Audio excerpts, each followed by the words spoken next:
A school district is trying to figure out who's posting the names and photos of some of its female students online, along with captions that call these girls really sexually explicit names. Hello, everybody. I'm Heather Hayes. I'm Steve Eager. It's 9 o'clock. It's all anonymous, and it's worried one mother enough to call Fox 4's Deanna Zoga to find out what can be done about it. Deanna.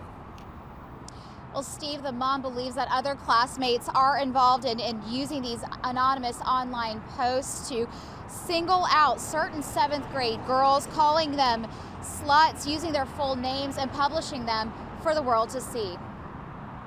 My daughter cries every night before bed, and it's ridiculous. She shouldn't have to do that.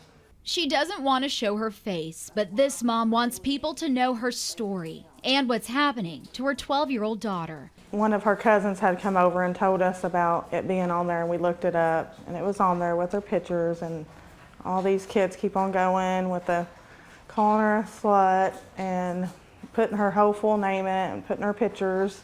That was on Monday night. The next day, the account disappeared, but was replaced by a second, equally offensive one.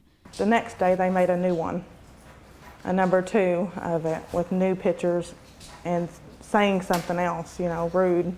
She says she knows of at least 2 other accounts targeting girls at Mineral Wells Junior High School in Palo Pinto County.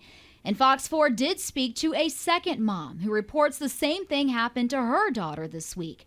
The school resource officer started an investigation and plans to subpoena Instagram to find out who's behind the accounts. But those accounts could have been made under a phony name, which would require more legal action to find the people responsible. We can certainly do the route of going the subpoena and going out of state and getting the record. But, if I'm a parent, and I want to have information right now. I want this to stop. The police chief for DISD schools is not involved in the Mineral Wells investigation, but knows the difficulty districts face in stopping cyberbullying.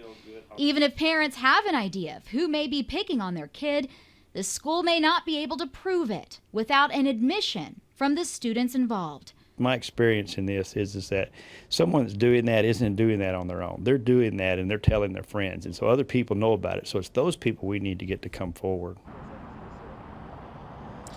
So, Chief Miller also says that parents need to talk to their kids about policing themselves, calling out any bullying that they see. And some of that did happen with these Instagram posts. I do know some friends and family members of those girls got online telling the posters to cut it out. The family members tell me they've also tried reporting the accounts to Instagram to have those accounts taken down.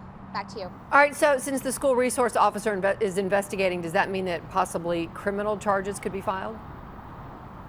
Heather, I know at least one of the moms is interested in pursuing criminal charges, either harassment charges or bullying charges, but Mineral Wells police say that they will try to narrow the field of suspects, hand that information over to the school, hoping that it could be handled on the school level. The district says that even though these posts may have been made at home, off school hours, it did send us a statement saying that it is getting involved because those posts, they believe, have been disruptive to the learning environment at the school. It's something we'll certainly want to follow up on. Back to you. Absolutely. All right, Deanna, thank you.